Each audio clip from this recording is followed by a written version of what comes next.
2024년 9월 8일 우순절후 16번째 주일 예배를 드리겠습니다. 너희는 여호와 우리 하나님을 높여 그의 발등상 앞에서 경배할지어다. 그는 거룩하시도다. 너희는 여호와 우리 하나님을 높이고 그 성산에서 예배할지어다. 여호와 우리 하나님은 거룩하심이로다. 하나님은 영이시니 예배하는 자가 영과 진리로 예배할지니라. 아멘. 기도합니다. 사랑이 많으신 하나님 아버지, 아침과 저녁으로 시원한 바람이 부는 참으로 좋은 계절을 허락해 주시니 감사합니다. 무더운 여름날 분주했던 일상을 가다듬고 이제는 진리의 말씀을 읽으며 신령한 찬송을 부르며 진실한 기도를 드리며 우리의 신앙을 성숙시켜 가게 하옵소서. 주님의 빛과 진리를 보내셔서 우리의 길을 인도하시고 심령을 소생시켜 주옵소서. 예수님의 이름으로 기원합니다. 아멘.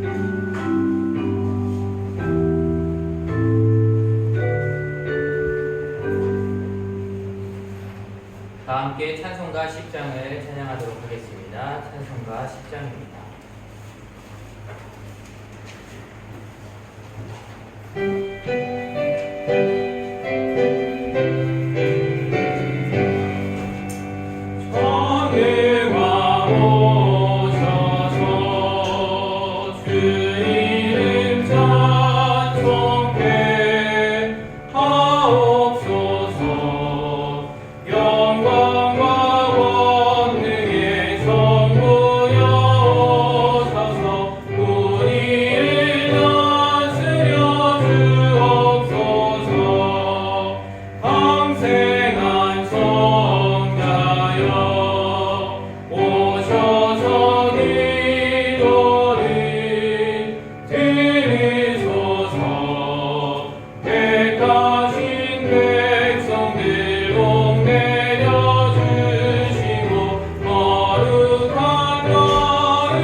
여호와께 감사하라. 그는 선하시며 그의 인자하심이 영원함이로다. 이제 이스라엘은 말하기를 그의 인자하심이 영원하다 할지로다. 이제 아론의 집은 말하기를 그의 인자하심이 영원하다 할지로다. 이제 여호와를 경외하는 자는 말하기를 그의 인자하심이 영원하다 할지로다. 내가 고통 중에 여호와께 부르짖었더니 여호와께서 응답하시고 나를 넓은 곳에 세우셨도다. 여호와는 내 편이시라. 내가 두려워하지 아니하니 사람이 내게 어찌하리까. 여호와께서 내 편이 되사 나를 돕는 자들 중에 계시니 그러므로 나를 미워하는 자들에게 보응하시는 것을 내가 보리로다. 여호와께 피하는 것이 사람을 신뢰하는 것보다 나으며 여호와께 피하는 것이 고관들을 신뢰하는 것보다 낫도다. 문 나라가 나를 애웠었으니 내가 여호와의 이름으로 그들을 끊으리로다. 너는 나를 밀쳐 넘어뜨리려 하였으나 여호와께서는 나를 도우셨도다. 여호와는 나의 능력과 찬송이시요 또 나의 구원이 되셨도다. 아멘. 함께 사도신경으로 우리의 신앙을 고백하시겠습니다. 나는 전능하신 아버지 하나님 천지의 창조주를 믿습니다. 나는 그의 유일하신 아들 우리 주 예수 그리스도를 믿습니다.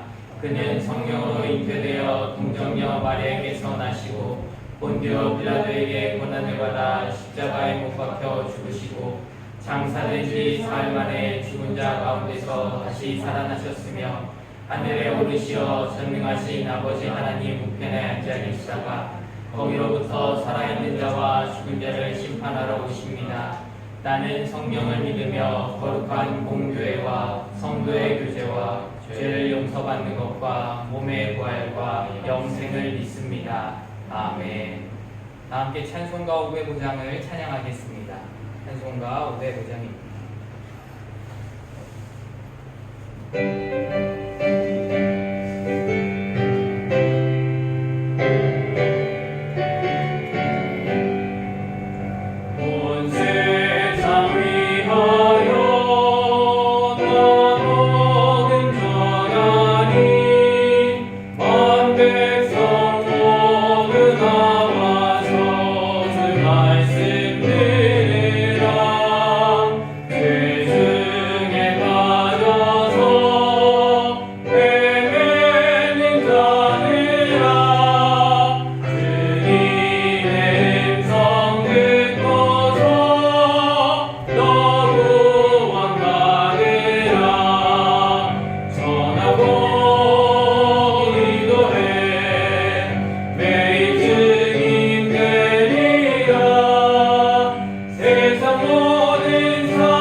예배를 위해 박수원 선생님 기도해 주시겠습니다. 사랑과 은혜가 풍성하신 하나님, 오늘도 우리가 함께 모여 예배를 드리도록 하늘을 허락하여 주신 것에 감사를 드립니다. 세상에서 우리가 한 주 동안 살아가며 하나님의 은혜를 입었으나 그럼 우리가 그것을 잊고 있다는 그 사람을 또다시 회복하는 시간을 이 시간 허락하여 주심에 감사를 드립니다. 2000년 전 우리를 위하여 이 땅에 독생자를 보내시고 구원해 주신 이를 우리가 항상 기억하고 살아갈 수 있도록 하여 주시옵소서. 그리고 그 은혜와 사랑을 주를 믿고 살아가는 세상과 사람들, 우리 이웃들에게 전하고 그리스도의 형기를 전파하는 우리들이 될 수 있게 도우심을 믿습니다. 우리가 말씀하는 든든히 항상 갈 수 있도록 하여 주옵시고 쓰러지지 않는 믿음의 성도들이 되도록 인도하여 주시옵소서. 우리 곁에 어려운 자들과 구원의 손길이 필요한 이들을 외면하지 않게 하시고 함께 그들과 함께 우리가 구원의 기쁨과 소망을 나눌 수 있는 그리스도인이 될 수 있도록 허락하여 주시기를 간절히 기도합니다. 이곳 슬로베니아 땅과 유럽 그리고 한국 땅에 주님의 사랑과 구원이 풍성히 임하시기를 소망하며 기도합니다. 우리가 말씀으로 바로서며 사랑으로 나아가는 그리스도의 백성으로 살아갈 수 있도록 항상 은혜 내려주시옵소서. 마치는 시간까지 함께 하시고 예배가 끝나는 시간까지 그리고 우리가 예배를 마치고 나아가는 발걸음과 이후에 일주일의 삶에도 함께 해주시는 것을 믿고 감사드립니다. 이 모든 말씀 감사드리며 거룩하신 예수님의 이름으로 기도드리겠습니다. 아멘.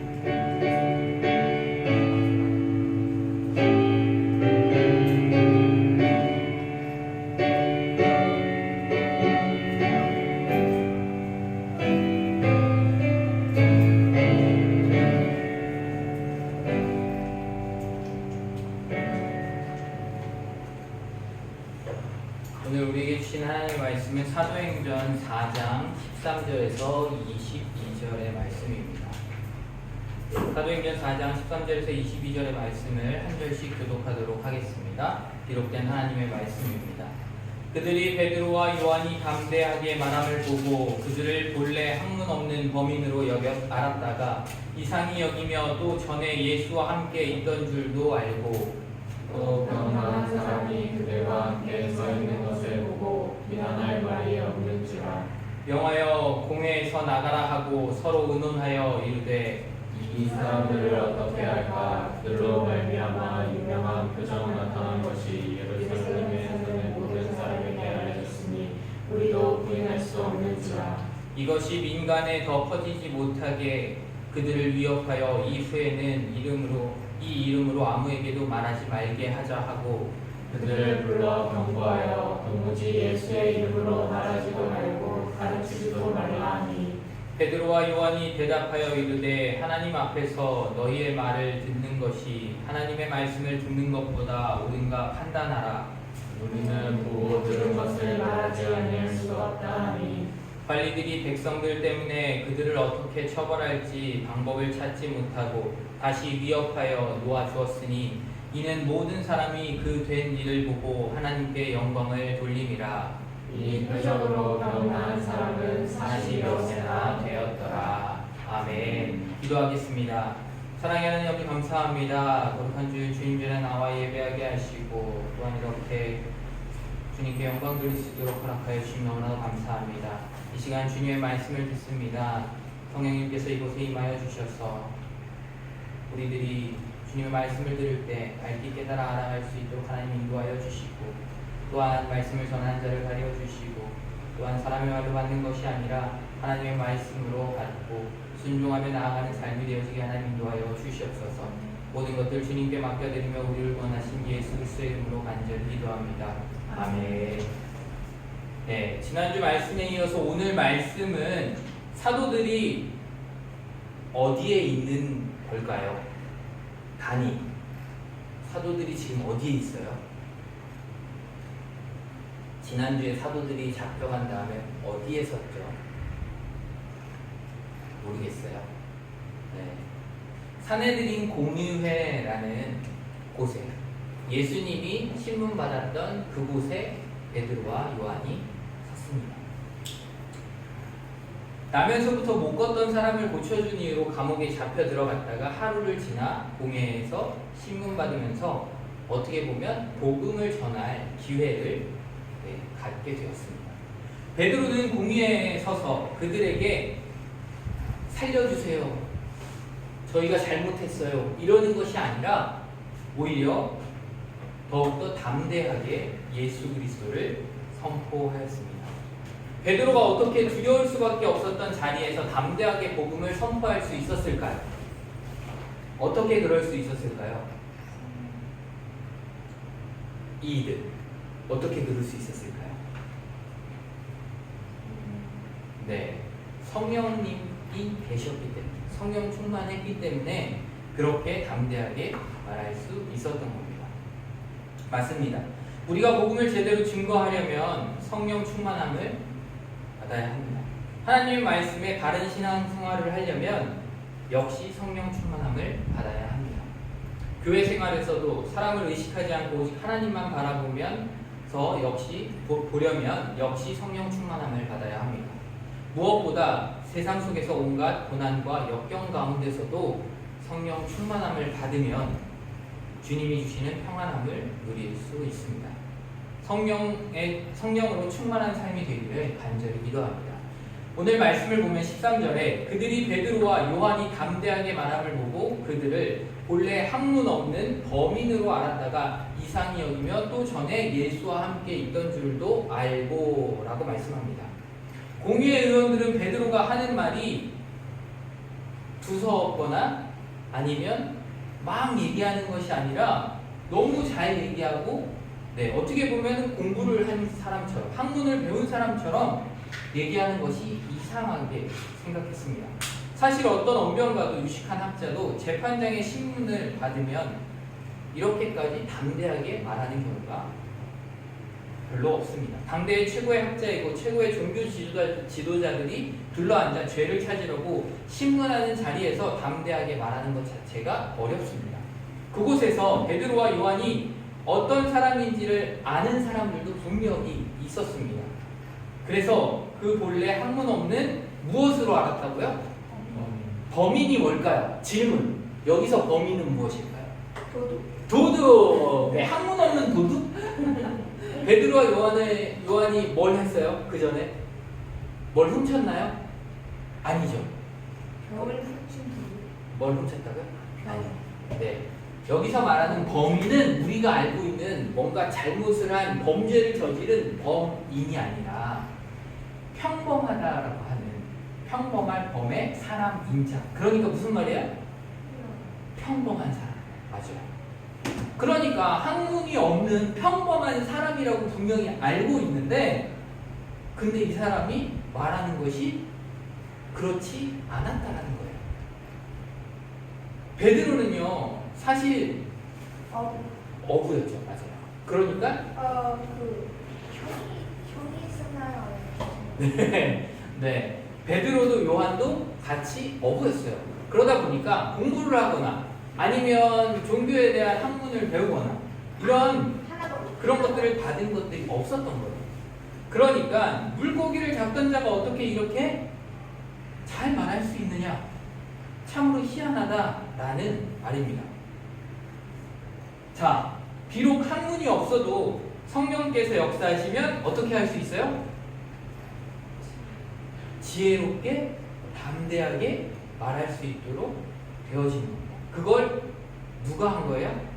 성령님이 그 입을 주관하여 주셨기 때문에. 누가복음 21장 14절에서 15절 말씀에 뭐라고 되어 있냐면 그러므로 너희는 변명할 것을 미리 궁리하지 않도록 명심하라. 내가 너희의 모든 대적이 능히 대항하거나 변박할 수 없는 구변과 지혜를 너희에게 주리라 라고 말씀합니다. 뭐래요?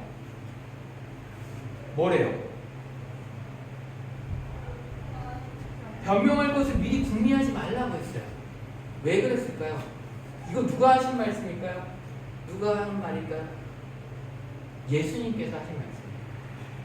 그러니까 너희가 변명할 거리를 미리 생각하지 말래요. 왜요? 내가 지혜를 너희에게 주겠다라고 말씀하세요.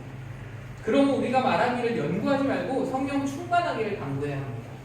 성령님께서 우리를 주관하시면 우리가 말하는 것조차도 성령님께서 주장하여 주신다는 거죠.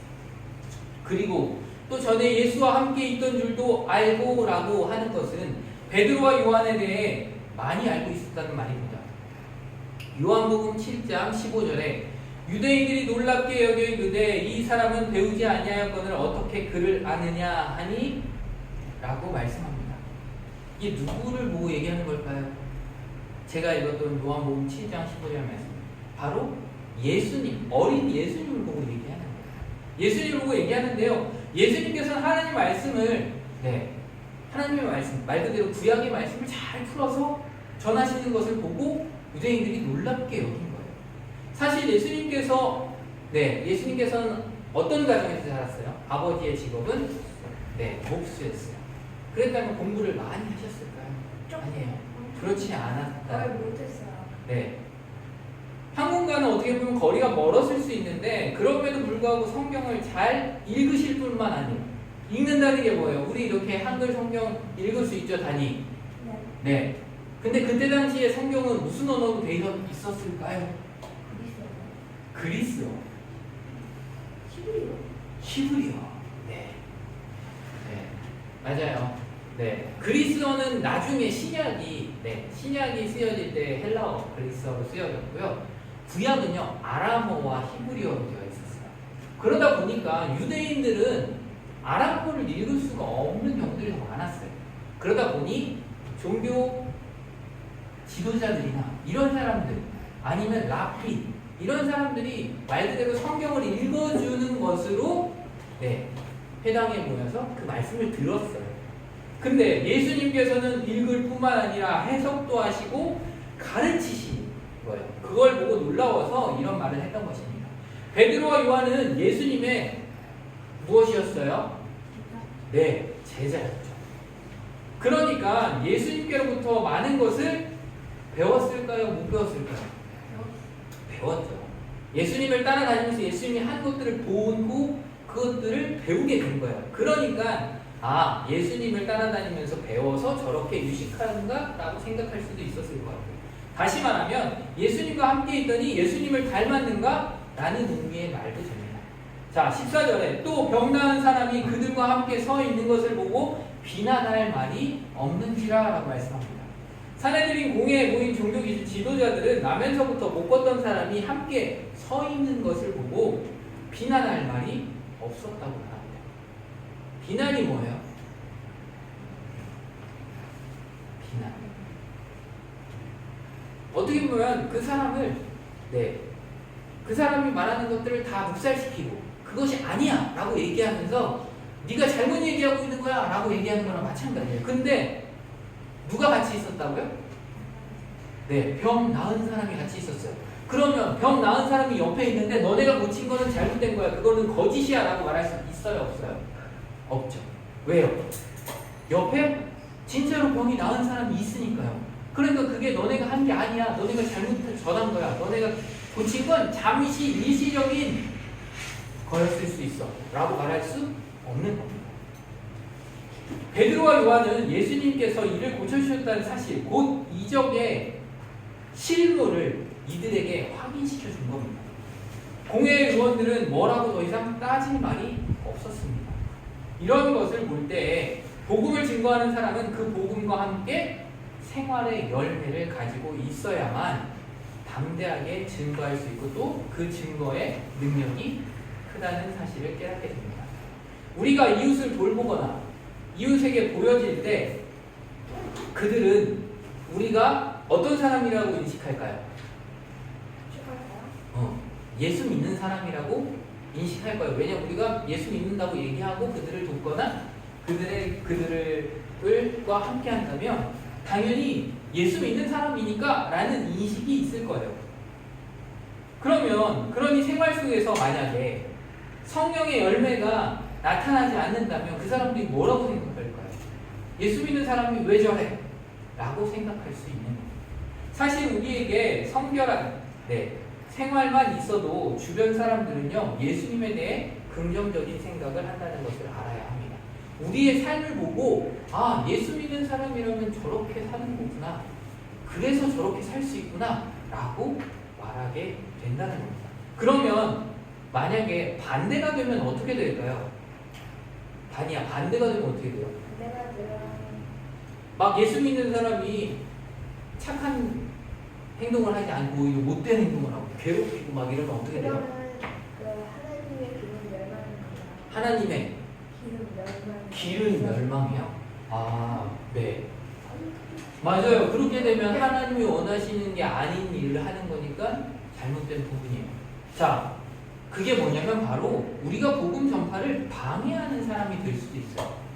우리가 그리스도인으로서 바르게 산다면 그게 복음을 전파하는데 유익할 것이 되겠지만, 만약에 우리가 그렇게 살지 않고 못되게 어떤 사람들을 괴롭히거나 못된 짓을 한다면 오히려 복음을 전파하는 것을 방해하는 사람이 될 수 있다는 겁니다. 이것은 정말 중요합니다. 예수님을 잡아 죽였던 이런 악한 자들도 확실한 성령의 열매, 예수 그리스도의 이름으로 나음을 받은 것을 보고서는 더 이상 할 말이 없었습니다. 교회도 마찬가지입니다. 사회에 피해를 준 일이 없다는 피해를 준 일이 없다는 것뿐만 아니라 한 걸음 더 나아가 사회에 많은 도움을 주었다는 증거가 있어야 합니다. 우리나라 한국의 초대교회 때를 보면 한국의 선교 초기를 보면 외국에서 오신 선교사님들이 어떻게 하셨을까요? 선교 초기 어떻게 하셨을 것 같아요? 선교 초기라 그러면 1900년대 초나 1800년대 후반이에요. 어땠을 것 같아요? 우리나라 잘 살았을까요? 진짜 못 살았어요. 네. 그러니까 그 선교사님들이 와서요. 우리나라 그때 병원이 있었을까요? 아니요. 그러니까 와갖고 뭐 해요? 병원 짓고 그리고 학교 세우고. 네. 그러니까 뭐냐면 연세대, 연희전문대학원, 연희전문학교, 그리고 세브란스 병원 이런 것들을 세우고 그런 것들을 통해서 좋은 일, 그리스도인들로서 좋은 것들을 사람들에게 주시는 것도 있었습니다. 복음만 전한 것이 아니라 복음을 전하기 위해 교회가 사회에 많은 유익을 끼쳤다는 겁니다. 우리도 우리의 삶 가운데 많은 유익을 끼쳐야 합니다. 누구에게요? 누구에게 이러한 유익을 끼쳐야 돼요? 우리 주변에 있는 모든 사람들에게. 알겠어요? 단위는 그러면 누구한테 유익을 끼쳐야 돼요? 에? 아니. 단위 주변에 가장 가까운 사람. 아빠. 네. 그리고 또 할머니, 할아버지. 맞아요. 내 가족들한테 먼저 유익을 끼쳐야 돼요. 그리스도인으로서. 네. 15절 말씀에 명하여 공회에 나가라 하고 서로 의논하여 이르되 라고 말씀합니다. 뭐래요? 사내들인 공회에 사람들이 뭐라 그랬어요? 사도들 보고 뭐라고요? 나가라 그랬어요. 왜 나가라고 했어요? 왜 나가라고 했어요? 그 뒤에 있는데? 네. 할 말이 없었고요. 일단 나가라고 얘기한 이유는 자기네들끼리 서로 상의하기 위한 부분이죠. 자기네들끼리 회의하기 위해서. 자, 만약에 정당한 회의라면 공개할 수 있었겠죠. 정당한 회의였다면 사도들이 보는 앞에서 얘기할 수도 있었을 것 같아요. 근데 사도들을 통해서 나가라고 얘기해요. 그리고 자기네들끼리만 의논합니다. 이 한 구절만 보아도 사도들은 정당하였지만 공회의 의원들은 부정하였다고 볼 수 있어요. 베드로의 증언이 자기들이 믿고 있던 구약의 말씀과 일치했고요. 기적의 결과까지 눈으로 확인했으니 많이 당황스러웠을 것입니다. 이러한 경우 만약에 맞습니다. 당신 증언이 참으로 옳습니다. 다시 한번 설명해 주세요. 예수님이 죽었다 살아나신 메시아가 분명한가요? 라고 했다면 그 사람들은 어떻게 됐을까요? 맞아요. 그 사람들은 그렇게 만약에 질문하고 다시 물었다면 그 사람들은 어떻게 보면 구원받았을 수 있습니다. 하지만 그들은 그렇게 하지 않고 나가라고 했습니다.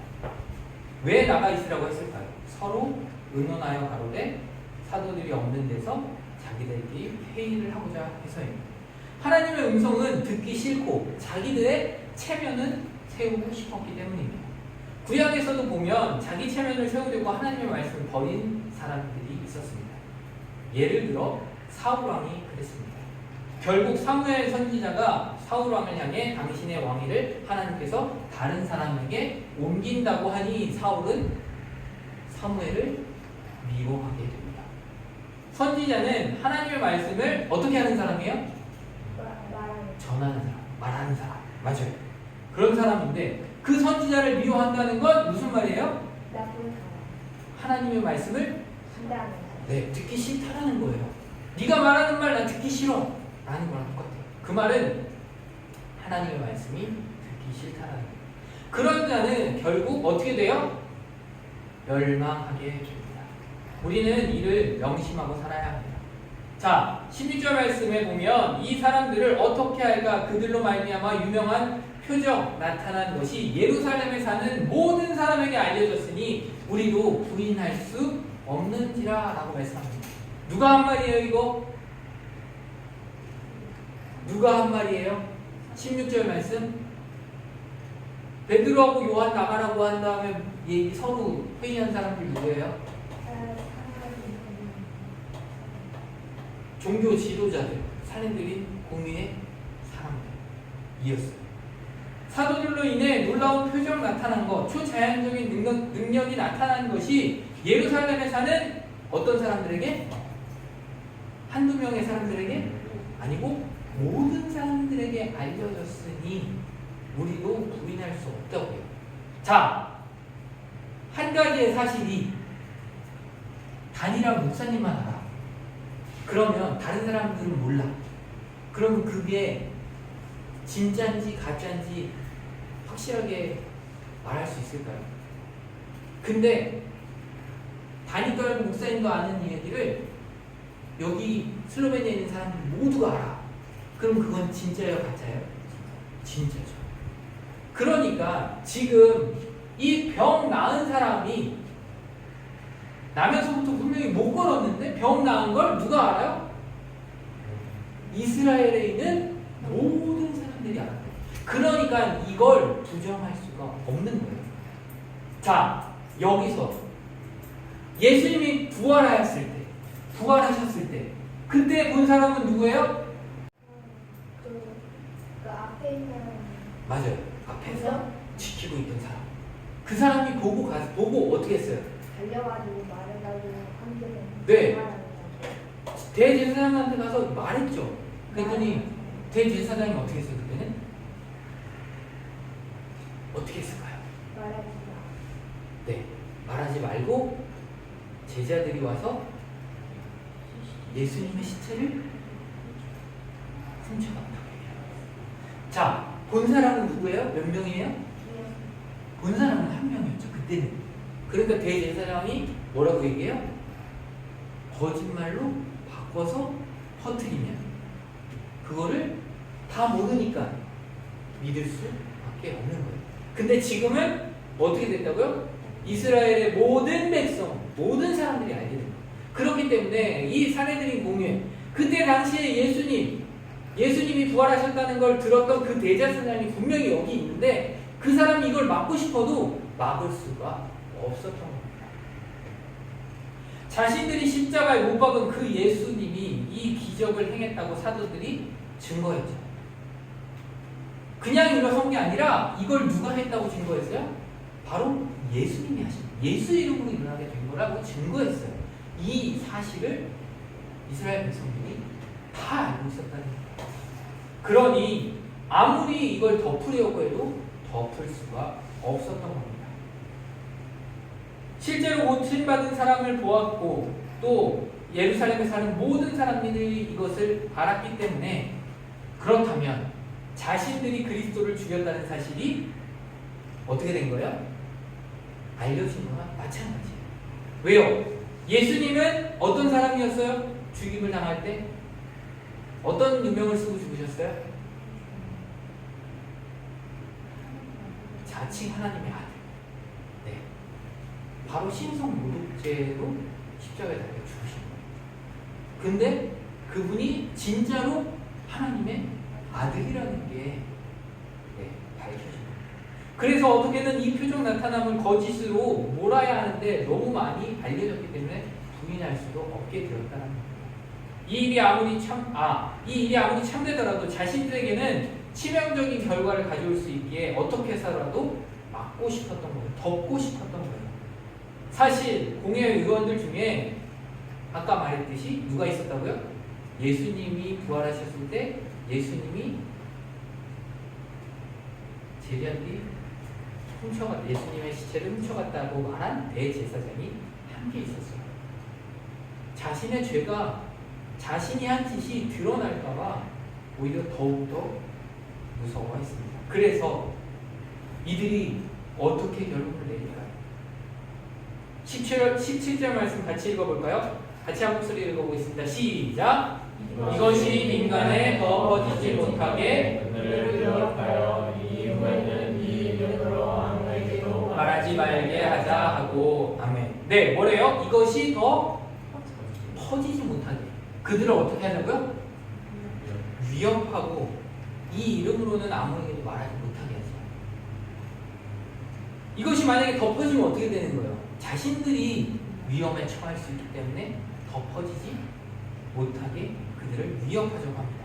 근데 네, 이 사실을요 진리를 위협한다고 해서 막아질까요? 안 막아져요. 오히려 더욱더 전파되고 확장됩니다. 그리고 예수의 이름으로 네, 이 이름으로 아무에게도 말하지 말게 하자라고 하는 건 바로 예수의 이름으로 누구한테도 증거하지 못하게 하자라는 말입니다. 곧 예수의 이름은요 예수님의 계시 또는 권위를 뜻합니다. 이들이 사도들을 위협한 일은 결국 누구를 위협한 거야? 네, 하나님의 아들이 예수님을 위협하는 것이 되는 거예요. 즉 하나님의 아들이 인간의 위협을 받는 것이 되는 건데요. 세계사를 보면 기독교인들이 을 죽이고 박해하고 위협한 일들이 참으로 많았습니다. 그렇다고 기독교가 사라졌을까요? 아니죠. 진리는요 박해 가운데 더욱더 전파되어 더욱더 확장되어져 갑니다. 지난번에도 분명히 말씀드렸듯이 로마가 박해했을 때 가장 왕성했고요. 그리고 난 이후에 점점 더 퍼지고 난 이후에 중국에서도 박해했을 때 지하에서는 더욱더 복음이 많이 전파되었습니다. 자, 18절에 이제 그들을 불러 경고하여 도무지 예수의 이름으로 말하지도 말고 가르치지도 말라 하니 라고 말씀합니다. 공회의원들이 회의가 끝난 다음에 불렀어요. 사도들을 들어오라고 하고 그런 다음에 뭐라고 얘기해요? 도무지 경고합니다. 분명히 경고하고 예수의 이름으로 말하지도 말고 가르치지도 말라고 해요. 경고, 도대체 어떠한 경고일까요? 이 경고는 아무것도 의미 없는 경고. 네, 하나님의 입장에서 아무것도 의미 없는 경고가 맞아요. 근데 이 경고는 무엇이냐면 너네가 만약에 예수의 이름으로 증거하고 또 가르치면 너네를 가만두지 않을 거야. 너네를 죽일 수도 있어 라는 그러한 경고입니다. 그런데 공회의원들이 내 말을 들은 사도들은 그 말에 어떻게 할까요? 어떻게 반응할까요? 옛날 같았으면 베드로는 알겠습니다, 죄송합니다, 잘못했습니다 하면서 그 말을 따랐을 거예요. 근데 베드로는 지금 어떠한 사람이에요? 성령 충만한 사람입니다. 그 입술을 주장하는 분은 누구예요? 하나님이세요. 성령님이세요. 그렇기 때문에 베드로가 대답합니다. 19절 말씀 같이 한번 읽겠습니다. 시작! 베드로와 요한이 대답하여 이르되 하나님 앞에서 너희의 말을 듣는 것이 하나님의 말씀을 듣는 것보다 옳은가 판단하라. 아멘. 베드로와 요한이 뭐라고 얘기해요? 하나님 앞에서 너희의 말을 듣는 것이 옳은지 아니면 하나님의 말씀을 듣는 게 옳은지 너희가 판단해라 라고 얘기해요. 자, 그 너희가 누구예요? 종교 지도자들, 대제사장, 제사장들. 거기에 누구들이 모였다고 그랬어요? 제사장의 문중, 그 가문 사람들이 모였고, 바리새인들이 있었고. 그러다 보니 그 사람들은 누구를 믿는 사람들이에요? 그 사람 누구 믿는 사람들이야? 어? 누구를 믿을까요? 대제사장은 어떤 누구를 믿을 것 같아요? 맞아요. 하나님을 믿는데 예수님은 안 믿죠. 근데 하나님을 믿잖아요. 근데 여기서 베드로와 요한이 뭐라고 얘기해요? 하나님 앞에서 너희 말을 듣는 것이 옳은지 아니면 하나님의 말씀을 듣는 것이 옳은지 판단하라고 했어요. 그러면 그 사람들은 하나님을 믿는 사람인데 하나님의 말씀을 들어야 돼요? 우리가 말하는 얘기 들어야 돼요? 하나님의 말씀을 들어야 되는 게 맞는 거죠. 그러니까 베드로와 요한은요 지금 그들 앞에서 하나님의 이름으로 하나님 앞에서 그들에게 선포하고 있는 거예요. 그들 스스로 깨닫게 선포하고 있어요. 근데 그들이 옳은가 판단해야 하는데 어떻게 해요? 그들은 판단할까요? 안 할까요? 잘 모르겠죠. 그들은 여기서는 판단했다라고 나타나지 않습니다. 하지만 뒤로 가면 허다한 뭐라고 했어요? 한번 얘기한 적이 있는데 허다한 제사장들이 돌아옵니다. 네. 그러니까 제사장들도요 예수님을 믿게 되었다는 그런 사람들이 나타납니다. 자, 이 말을 듣고 난 이후에 베드로와 요한이 그렇게 선포하고 난 다음에 20절에 이렇게 말합니다. 우리는 보고 들은 것을 말하지 아니할 수 없다라고 얘기해요. 그들이 보고 들은 게 뭐예요? 베드로와 요한이 보고 들은 거. 베드로와 요한은 무엇을 봤어요? 맞아요. 예수님의 부활을 봤고요. 예수님이 정말로 살아나신 것, 예수님이 창의의 옆구리가 찔리셨던 그 부분도 다 봤고, 그리고 예수님이 하늘로 다시 올라가시면서 또한 우리의 다시 오실 것을 약속하신 것까지도 봤어요. 그러니 우리가 보고 들은 것을 말하지 아니할 수가 없다라고 오히려 공예 요원들한테 얘기합니다. 우리는 당신들 앞에 서 있지만 분명히 우리는 하나님 앞에 서 있음을 알기에 너희들이 우리를 죽인다고 해도 우리는 그렇게 말할 수 없다라고 말한 것이나 마찬가지입니다. 왜요? 분명히 그 사내들인 공연에 있는 사람은 베드로와 요한에게 경고했거든요. 그 이야기는 내가 너희를 죽일 수 있다라고 얘기하면 마찬가지입니다. 근데도 베드로는 우리가 이것을 말하지 아니할 수 없다라고 대답합니다. 하나님 앞에 있음을 알기에 너희들이 우리를 죽인다고 해도 분명히 우리는 그렇게 할 수가 없다. 그리고 예수님께 들었던 것도 말해야겠다. 따라서 베드로와 요한은 너희들이 협박해도 우리는 예수님께서 행하신 일과 하신 말씀 모두를 다 계속해서 증거하겠다라는 말입니다. 너무 당연한 말이지만 이런 자리에서는 성령님이 함께 하시지 않았다면 이렇게 절대로 말할 수가 없는 것입니다. 베드로와 요한에게 성령님이 함께 하셨기 때문에 베드로와 요한은 그렇게 대답할 수 있었습니다. 21절에 관리들이 백성들 때문에 그들을 어떻게 처벌할지 방법을 찾지 못하고 다시 위협하여 놓아주었으니 이는 모든 사람이 그 된 일을 보고 하나님께 영광을 돌림이라 라고 말씀합니다. 관리들이 백성들 때문에 그들을 어떻게 처벌할지 방법을 찾지 못하고 라고 합니다. 관리들 누구예요? 사내들이 공의의 사람들입니다. 바로 대제사장, 제사장, 그런 종교 지도자들만. 베드로와 요한이 진리대로 담대하게 말하니 대제사장들이 백성들 때문에 그들을 어떻게 처벌할 방법을 찾지 못하고 다시 위협해서 놓아주었다고 합니다. 아니면 진짜 대제상이 있으면 소제상이 소제사장은 없고요. 그냥 제사장이 있어요. 그러면 제사상 대제사장은 말 그대로 지성소에 들어갈 수 있는 사람. 제일 깊은데 네, 하나님을 직접적으로 만나는 그 지성소에 들어가는 사람. 근데 만약 그건 나중에 제사장에 대한 건 나중에 설명을 할게요. 네, 이렇게 결국에는요 어떻게 처벌할 방법이 없었던 거예요. 왜요? 백성들 때문에 누군가 다 보고 있기 때문에 그들을 어떻게 할 수 없었던 거예요. 그리고 백성들은 어떻게 했어요? 사도들이 풀려난 것을 보고 어떻게 했어요? 풀려난 것을 보고 어떻게 했어요? 이들은? 백성들이 어떻게 했다고요? 21절에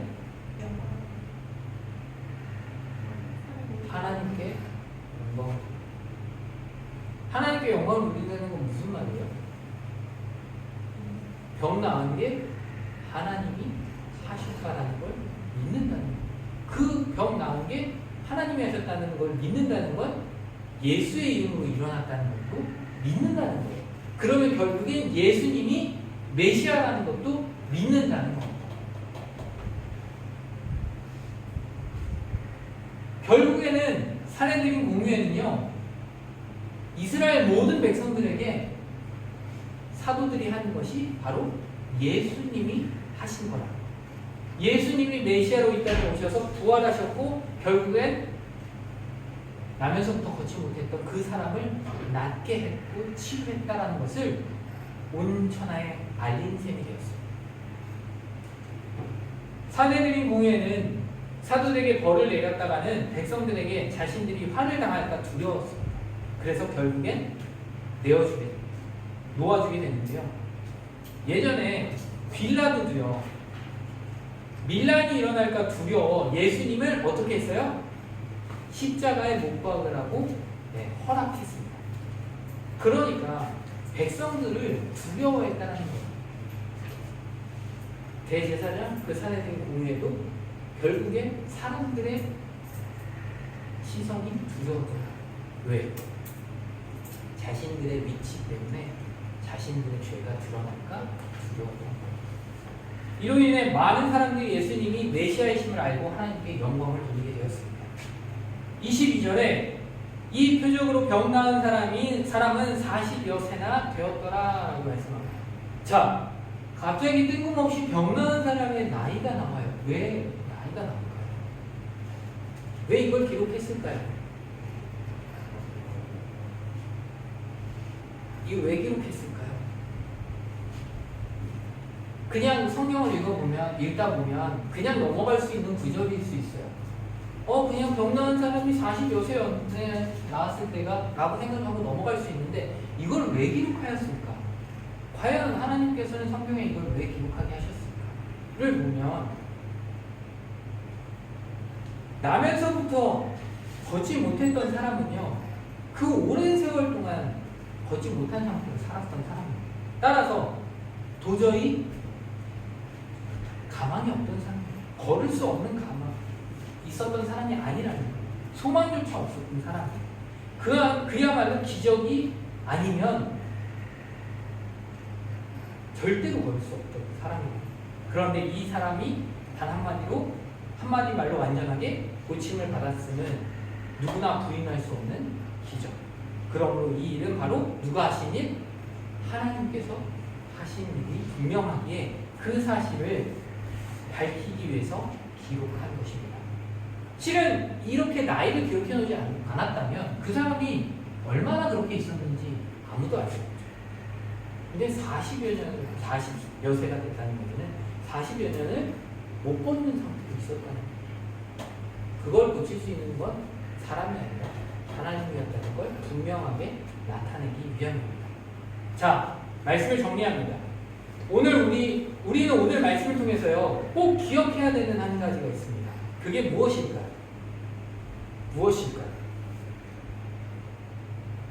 베드로와 요한이 공의회 회원들에게 대답하는 것을 잊지 말아야 돼요. 뭐라고 대답했을까요? 분명 공의회 회원들의 경우가 무서웠을 거예요. 근데 죽을지도 모르는 그 상황 가운데 성령 충만함으로 담대하게 대답했어요. 19절 말씀입니다. 다시 한번 한 목소리로 읽겠습니다. 단이 크게 한번 읽어봐. 아니, 단이 와서 읽을 때까지 예배 안 끝날 거야. 단이야, 와서 읽을 때까지 예배 안 끝날 거야. 그럼 유튜브 못 봐. 자, 같이 읽어보자. 같이 여기 보고 19절 같이 시작. 그럼 단이 혼자 읽어보자. 그래야지 끝날 수 있을 거야. 읽어봐, 빨리. 같이 하자. 같이 그럼. 알았지? 같이 한번 읽어볼게요. 시작. 베드로와 요한이 대답하여 이르되 하나님 앞에서 너희의 말을 듣는 것이 하나님의 말씀을 듣는 것보다 옳은가 판단하라. 아멘. 맞습니다. 그리고 그 이후에 20절에 무슨 말씀이죠? 우리는 보고 들은 것을 말하지 아니할 수 없다 하니, 이 말씀까지. 이 두 말씀을 잊지 말아야 합니다. 우리는 항상 하나님 앞에 있다는 것을 기억해야 합니다. 우리가 잘 때도, 우리가 이렇게 예배 드릴 때도, 우리가 밥을 먹을 때도, 우리가 공부할 때도, 친구들과 놀 때도, 우리가 유튜브를 볼 때도 우리와 누가 함께 하세요? 하나님이 함께 하세요. 그래서 하나님이 언제나 나와 함께 하신다는 걸 잊지 말고 하나님 앞에 있다는 것을 우리는 기억해야 합니다. 우리의 삶 가운데 하나님이 함께 하시지 않는 때는 없습니다. 그렇기 때문에 우리는 항상 하나님 앞에 있다는 것을 잊지 말고 살아가야 해요. 성령 충만함으로 우리의 삶을 통해 그리스도를 드러내고 증거해야 합니다. 베드로와 요한이 직접 보고 들은 것을 전한 것처럼 우리는 우리가 믿고 있는 누구를 전해야 돼요? 단이 누구 전해야 돼요? 우리가 누구 믿어요? 예수 그리스도를 전해야 됩니다. 우리가 믿고 있는 그 예수님을 전해야 돼요.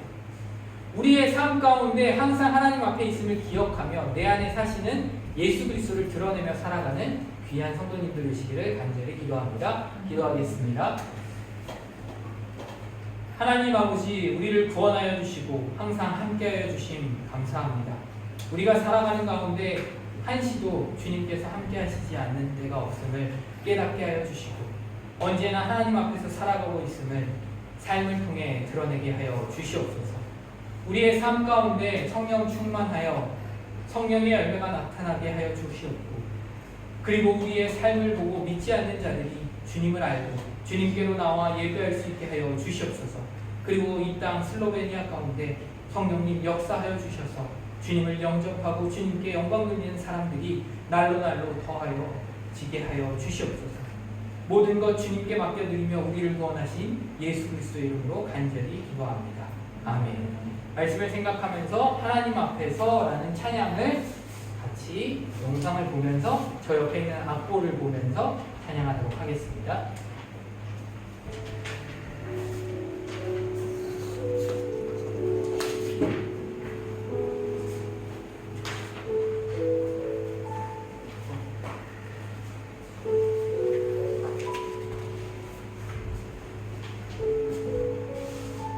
가사를 생각하며 고백했으면 좋겠습니다.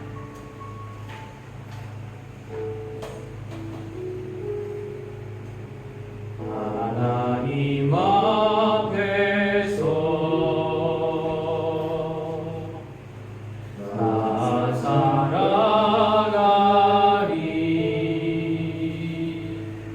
믿음으로 세상의 유혹과 미혹 앞에 흔들리지 않으리. 하나님 앞에서 담대히 걸어가리.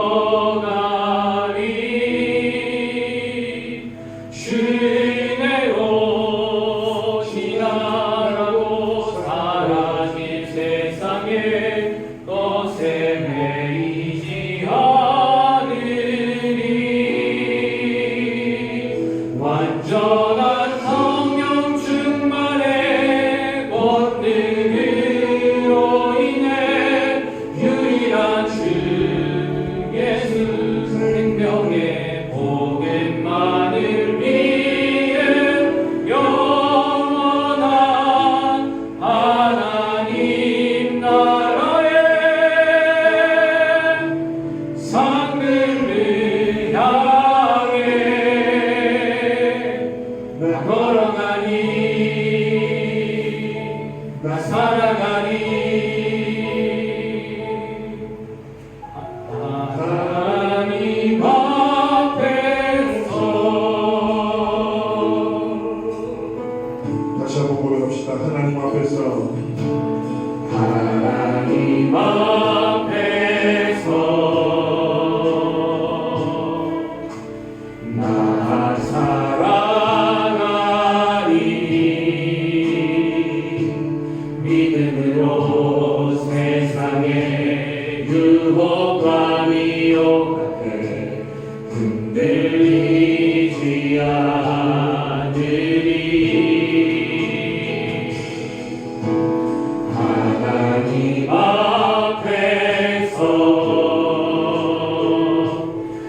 내가 걸어가니 주내로 지나가고 사라질 세상에 것에 대이지 않으리 완전한 성령 충만의 권능으로 인해 유일한 주 예수 생명의 복음만을 위해 영원한 하나님 나라에 상급을 향해 나 걸어가니 난 살아가니 하나님 앞에서 완전한 성령 충만의 권능으로 인해 유일한 주 예수 생명의 복음만을 위해 영원한 하나님 나라에 상급을 위하게 나 걸어가니 나 살아가니 하나님 앞에서 한번 더 보면 저기 나와 있잖아 완전한 성령 충만의 권능으로 인해 유일한 주 예수 생명의 복음만을 위해 영원한 하나님 나라에 상급을 향해 난 걸어가니 난 살아가니 하나님 앞에서 아멘. 이 시대의 은혜 속지하고 우리 찬송가 50장 1절을 부르며 봉헌하도록 하겠습니다.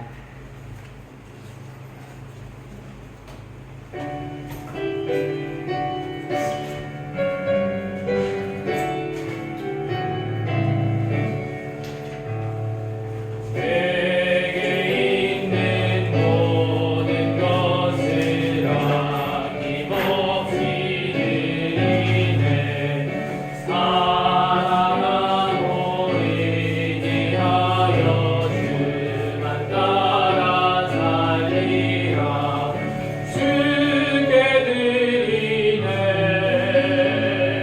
주께 드리네 사랑하는 구주 앞에 몸을 드리네 아멘. 기도합니다. 사랑의 하나님 아버지 감사합니다. 주님께 예배하고 또 귀한 예물을 주님께 올려드립니다. 주님 우리가 살아가는 가운데 정말로 하나님 앞에서 살아가게 하나님 인도하여 주시고 온전히 하늘의 그 상급을 향해 걸어가며 나아가는 우리들의 삶이 되어지게 하나님 인도하여 주시옵소서. 예물을 드린 손길들 가운데 주님 복의 복을 더하여 주시고 차고 넘치며 나누고 베풀 수 있는 은혜가 있게 하여 주시고 또한 이 예물이 온전히 주님의 나라 가운데 사용되어지고 온전히 주님을 모르는 그들에게 주님을 전하는 도구로 쓰여지게 하나님 인도하여 주시옵소서. 모든 것들을 주님께 맡겨드리며 우리를 원하신 예수 그리스도의 이름으로 간절히 기도합니다. 아멘. 이 시간 다 같이 옆에 분들과 인사하도록 하겠습니다. 주님의 은혜와 평안이 가득하길 기도합니다. 주님의 은혜와 평안이 가득하길 기도합니다. 네. 이제 계약했죠? 싫어요. 아 싫어요. 네, 이제 계약했고 이제 벌써 9월이네요. 9월 그냥 또 지난. 여기에서 학교가 세상에 아예 없었으면 좋겠네요. 학교가 없으면 교회에서 학교를 해야겠네. 그게 낫겠네요. 네. 이제 날씨도 좀 선선해지는 것 같아요. 선선해지는 것 같고요. 정말로 우리가 마지막에 불렀던 그 찬양처럼 하나님 앞에서 살아갈 수 있으면 좋을 것 같아요. 내가 언제든지 누구 앞에 있어요? 하나님 앞에 있음을 잊지 말고, 공부할 때도 하나님이 나와 함께하고 계심을 잊지 말고 살아가면 좋을 것 같습니다. 네, 10월 첫째 주에는 지난번에 광고드렸던 것처럼 뉴욕 예일 장로교회 목사님이 오셔서 설교해 주실 거고요. 알바니아에 계신 이양구 선교사님 같이 참석하셔서 예배 드리실 겁니다.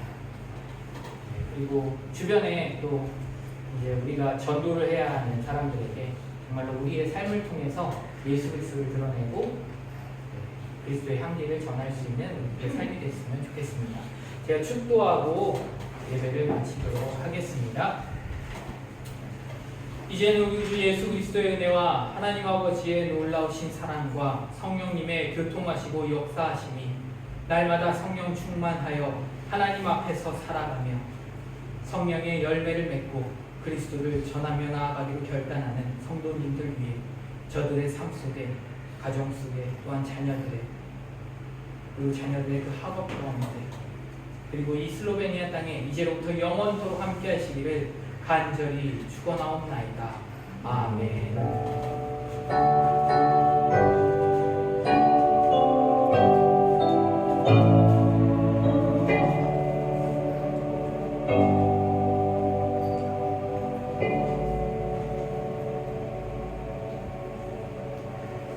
감사합니다.